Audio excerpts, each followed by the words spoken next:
All right, let's talk about our syllabus. This is an old syllabus, fall of 21. It should apply, though we'll have some minor changes and we'll update as necessary. But everything looks about the same except for these dates, of course, will line up with your semester. It's a 2 credit hour course. We'll be meeting a couple times a week. Of course, you're on the 320. If you're looking at this and you're in the 737, you'll be working with Professor Strickland, and for the 320, you'll be working with me, Professor Suko, or one of our TAs.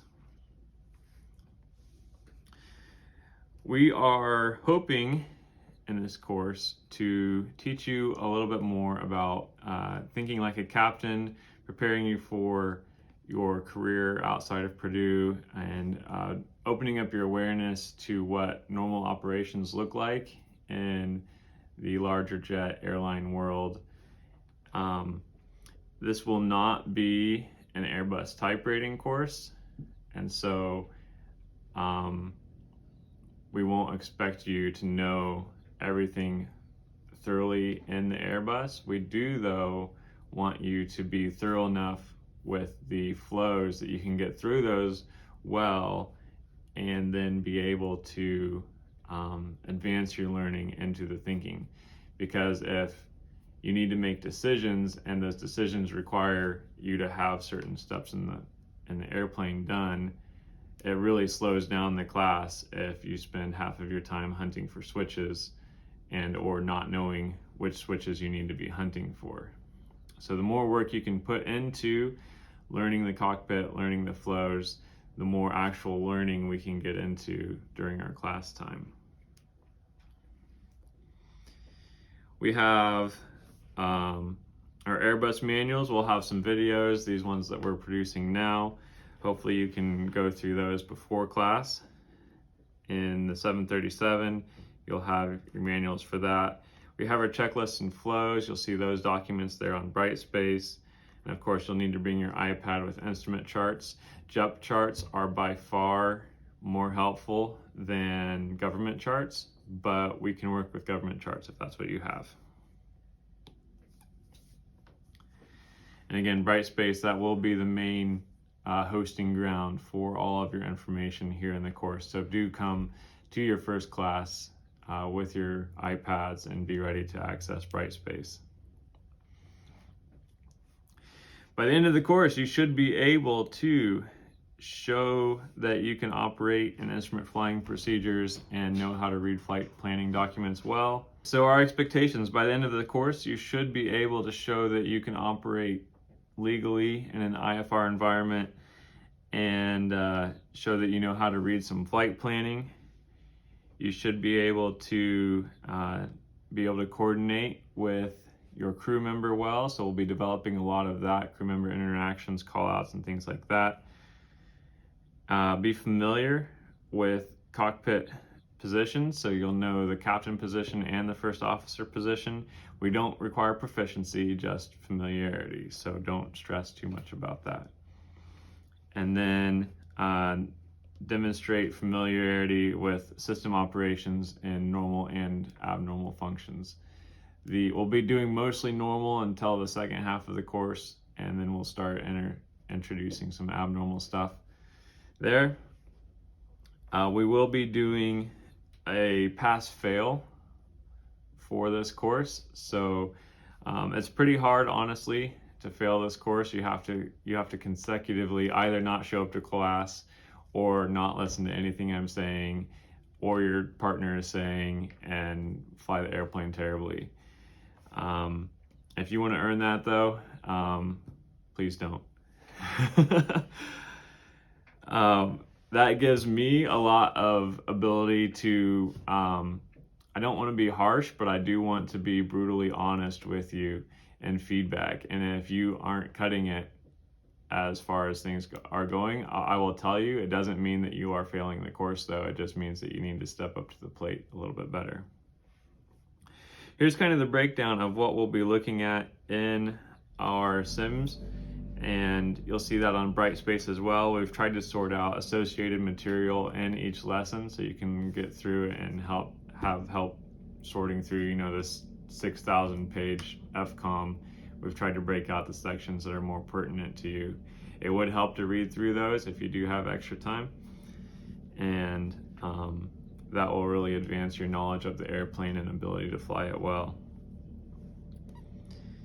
You'll see the Boeing sim is a little bit different than ours, and it's a fairly different airplane, and so we've structured our learning a little bit differently just to gear for the technology platform that we're on. Next page, we've already talked about pass, no pass. Again, this is broken into 2 8-week courses. We do need you to attend it.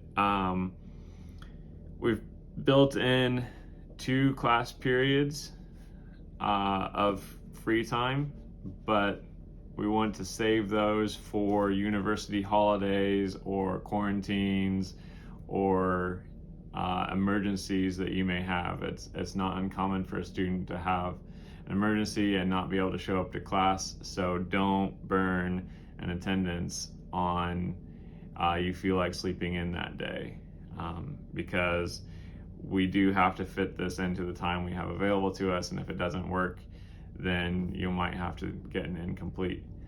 I do try and work with you if you do have things, commitments outside that interfere with this class. I am open to revising scheduling and working with you. So please, though, do work with me first and don't just miss out on class and leave me and your crew member hanging, wondering where you are.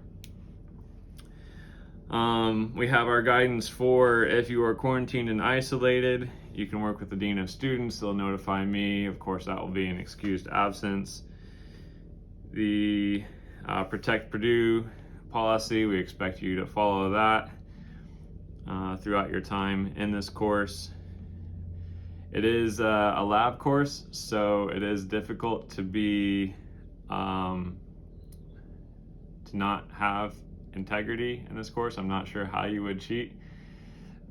Please don't try and figure out, because we will come down in the strictest manner if we find dishonesty going on.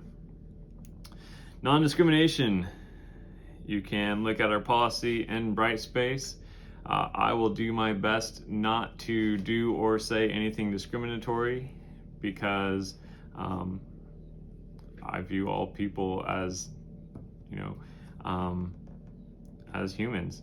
And so if I do something or say something that you would think is offensive, please let me know. I would love to change my behavior if there's anything I'm not sure about. If you don't feel comfortable with that, you can talk to Professor Suko, you can talk to Dr.